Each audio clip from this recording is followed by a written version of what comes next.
Joining me today on The Fight Is Right on the inside from his Marbella looking home, which is in is actually Conor Benn. And we start the show with Dream It, Believe It, Become It.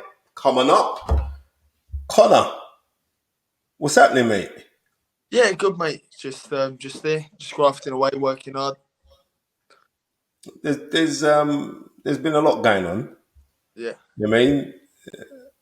I know like there's on certain things. We don't know when you're going to be fighting yet. I know we're waiting for certain facts to come out and certain things to be cleared up. I don't want to really go into that too much to tell you the truth. yeah. I'll just be real. As soon as I can, obviously, I know that's on the front of people's minds who interview me. As soon as I can talk the facts, Spence, you'll be the first person I call. Thank you very much, Conor. Conor, with your, I don't know, you being seen as like this kind of golden child, and then all of a sudden it seems like there's been a big U-turn by the British public. Like, how has that made you feel? I don't know. I wouldn't say I ever looked at myself as the golden child in the first place. I never looked at myself like that. I give value for money. I entertain. I love a fight. That's what I do. I don't put that sort of stats on myself. How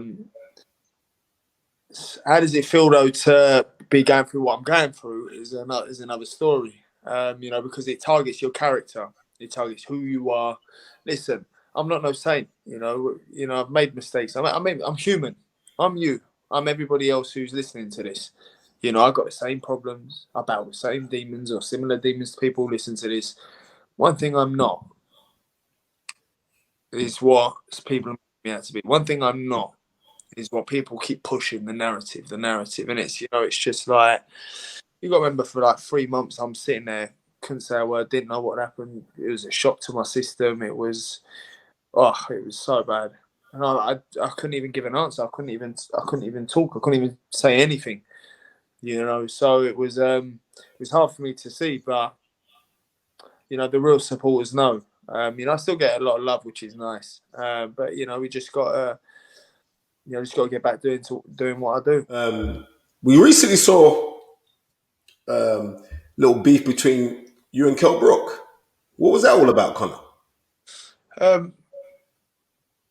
Again, another one who's saying to Eddie, I'm a teacher publicly, so I'm teaching this kid a lesson, and and all that, and I don't really bite back to it. I see it, and then you can sort of feel the tension with me and Kell all day. Where I've seen him at the hotel, see him here, see him there, and you can sort of feel the tension. I was just walking past, minding my business. To be Yeah, but you know that many people think that was scripted. They think that it's not real. It's like Conor Benn is just doing it to be real. I know that was real, but how would you answer that to people who think that was like some scripted plan? It was at the time when Matchroom were interviewing Kell Brook and you just happened to stroll by. How would you answer? I was outside as McGregor just walked in. I didn't know Kell was in there. I was outside. So I didn't even see him come in. But people going, I nudged him in the back and all that. Yeah, there's nothing to say. So what did he say to you that riled you? What did he say? Now, I looked back to see it was Kell. I walked past, I looked back, and then it was Kell. But he seen me, and then and then I've come over, going like, what's crap? No, don't he ain't oiling me. I mean, what? And then I've come, and then they. It's what he's with fighters. Do you know what I mean? He's fighters in the weight division. His name was heavily mentioned. At one stage of my career. Vice versa, and that was the product of it. I'm being completely optimistic here, right? You get your license back, and would Kell Brook be like one of the first names that you want, or would you want to finish off the business, which was kind of started with you and Chris Eubank Jr., even though Chris Eubank Jr. came second best against Liam Smith? He'll come second best again. Okay. He won't beat Smith. Zero chance of beating Smith. So would that fight be dead in the water for you then? You and Yeah, Eubank. I think so. I'll use them as a warm up for my campaign at 160. So okay. So Like, you're gonna move up in weight. if it's right, Right. I So do. what about Kell Brook? You get the license back. Would you fight Kell Brook immediately? Yeah, straight away. And what would you do to Kell Brook, Connor? What you tell me what I do to Kell Brook? I'm asking the questions here, sir. Yeah, Yeah. but I'm asking you. I think it'd be the wrong fight for Kell, and this is me being genuine. I think it's the wrong fight for Kell Brook right now because Kell Brook is retired, and I think Kell Brook should stay retired. And I'm not saying it as a bad thing. I think there's no bigger night what Kell Brook accomplished than the night he beat Amir Khan. No, not even when he beat Sean Porter for the world title, right? That was a tight, close fight as far as I was concerned. Him coming back now to fight a young gun, especially someone like you who's very ferocious and stuff, I wouldn't want to see that fight. To tell you the honest truth, Well, you but would, but I'll watch it, but I wouldn't want to see the fight. yeah, it's like I'm getting called out. Got to remember, I called Kell out 2 years ago. You know, and now I'm the one being called out, and people think people take. You know, you fight former world champions. Every world champion has once been a contender and fought for champions. I've been dealing with them relatively easy. You know, as I believe I do with Kell Brook. You know, Kell Brook, Manny Pacquiao's calling my name. You got Smith, you got Eubank. You know, so what? Am I not going to fight him? I'm going to fight these old legends.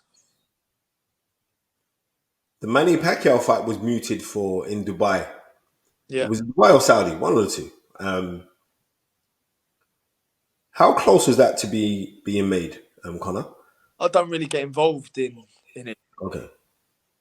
I just because otherwise you just drive yourself around the bend. I just focus on the training, whoever they put in front of me, whoever it is. You know, there was a name mentioned to me, funnily enough, weirdly, just out of nowhere. It was Golovkin. Mm. Yeah, so it's like, all right then, cool. Like, let's go, whoever. Like, I actually don't really. It's a fight you don't really care. But when people go, oh yeah, he's scared. Yeah, he's scared. Nah, it's rubbish. We're fighters. We ain't scared of nobody.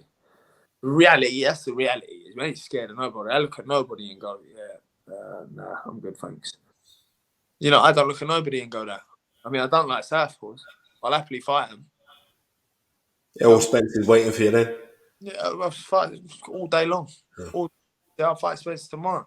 You know, we're fighters. It's what we do. And if you don't want to fight anyone, then you're in the wrong game. We saw some great fights over on the weekend.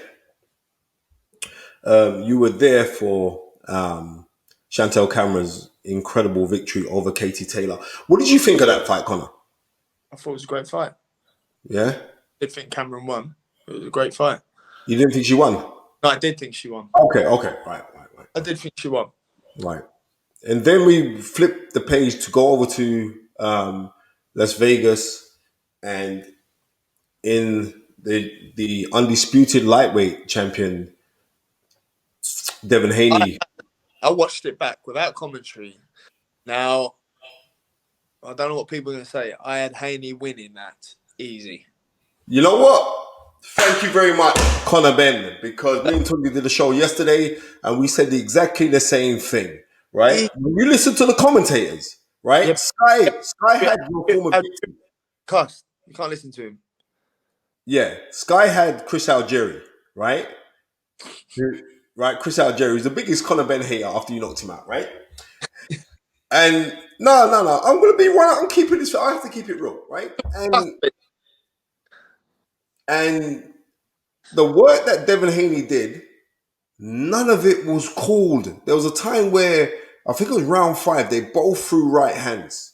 Lomachenko from his southpaw position, he threw a right hook, and Devin Haney threw a straight right hand. Devin Haney's one connected and seemed like the power punch.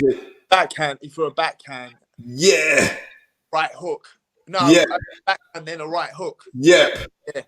That's why you watch boxing, and then like they was like, oh, and there's a right hand, and I Nah. thought, oh, they noticed what Devin Haney did. Oh yeah, Lomachenko. I said, How bro, about it was very, very biased. talking about Lomachenko when he was moving, but what about when Haney was pivoting off? Listen, I'm a fan of both men. I thought I gotta watch this. I didn't watch it, and then I put it on in the morning. I thought, what's the uproar about? So I've stuck it on, and I'm literally going. The first 6 rounds, I had Loma winning 1, being nice, being generous. I had him winning 1, and that was round 3, I think it was roughly, or 4. And then as the fight's going on, I'm going, okay, so we're already at the halfway mark, and people are kicking an uproar. So the next 6, he's gonna have to really have taken a beating for the next 6 to even make this close. And then I saw 7, and I'm like, that's Haney. 8 Haney, 9 Haney, and as the round's gone on, Haney was doing the most work, landing the cleaner, effective shots, and tying him up, moving him around. I had Haney winning the fight easy. And they're both good fighters, but I wouldn't be like, I'm biased because I'm a fan of one or the other. You know what? You know what? I'm glad that you said it, Connor, because I had the fight for Haney. Um, Everything that you said, Tundi Ajayi said exactly the same thing that you're saying. So when you sit down, and you watch the fight properly, and you take out the emotions. I'm gonna be real. I think a lot of people were emotional because Lomachenko's standpoint, going out to say, I'm not going to box, I'm going to fight for my country, for the Ukrainian war, which is going on with Russia and all that. I think we can be sentimental over certain things. And because we're sentimental over certain things, we're looking that they're doing more. And don't get twisted, Lomachenko is a fantastic fighter. You know what I mean? Slightly jaded, slightly possibly, but he's still fantastic. But I didn't have him winning the fight. I had the fight close though. We really say not even close. I had it close, but I No, still gave it to Haney I 115, didn't. 113. I didn't have it close. Like Okay. I didn't have it close, and I wouldn't even say like I'm not I'm not a fan of either. Like I like watching them fight. I think Haney's great. I think Loma's great, but I wouldn't be like I'm a massive fan of Haney or a massive fan of Loma. Don't listen to the commentary. Haney won the fight clear. In my head, I had him winning it clear. Clear. But that's my opinion. And I'm thinking, what are other people seeing? Loma barely threw shots. Yes, when he threw, he landed, but he barely threw. Done enough at all in any of the rounds to bag the win in any of the rounds. Do you know what? Connor, I am so grateful that you've taken your time out to speak to the fighters, right? I'm so grateful for that. I know you're busy. I know you'll be heading back to the gym now because you train, 3 times a day or some madness like that, right? Just 2 times now. 2 times now, right? So 2 times a day. It's sad. I know what I know, but I can't. I'm not permitted to speak about it, and I've held this to myself on the things that I know about your case, so I can't Yeah. elaborate on it. You know what I mean? I'm standing in your corner simply because I've known you since you've been a kid, Yeah, and Spence, and when all this is said and done, I'll come on here. As I said before, I can talk about right now. It's fragile for me, to talk about the facts, the evidence, the details. And when I mean facts, I mean facts. I'm not talking, what I'm just talking or what I believe or what I'm talking black and white. So it's like right now I'm just through that period and it's painful. The whole thing's a sensitive subject. As I want to please the fans. I want to fight here. This is my home. This is my home. I do this for the country. So yeah, it was hard, man. But I do this for the country. I do this for the British public. And I got stopped. What I had to realise was when I went to the AJ fight and got mobbed, or Dublin, or wherever I've been, I've got to stop tarnishing the British public with the narrative that's been pushed by certain individuals who really have a massive voice, but it's the minority. Because there's a lot of love. There's a lot of people who are overwhelmed. Everywhere I go, I'm overwhelmed. When I go to events, You know, it's overwhelming. Even every day, it's overwhelming. You know, and you never hear anyone say anything. So social media, the press, it's all the minority, really, but they have a big voice. So it's like I just got to wait. You know, I'm through the worst of it. Through the worst of it. You know, all I've got to do is make sure that when I come back, it's brutal. You know, like savage. Yeah, I don't plan on any fights going to the scorecards at all. Okay, so when you do come back, and God willing this year, your top 3 fights that you'll be aiming for. Well, I want to get 2 in this year, almost definitely. Okay, and who would they be, Conor? I reckon. We just lost you. We just lost you for a second there. Go on, say that again, please. Can you hear me now? Yeah, I can hear you. Yeah, go on. I reckon Kell Brook.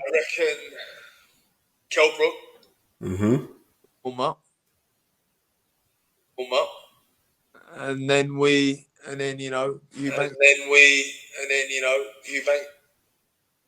Smith, any of them can have it. Okay. Conor Benn, it's been a plum pleasing pleasure to have you on The Fight Is Right. Thank you so much. I'm looking forward to. I'm looking forward to your vindication. And I'm looking forward to your comeback. Take care. God bless, brother.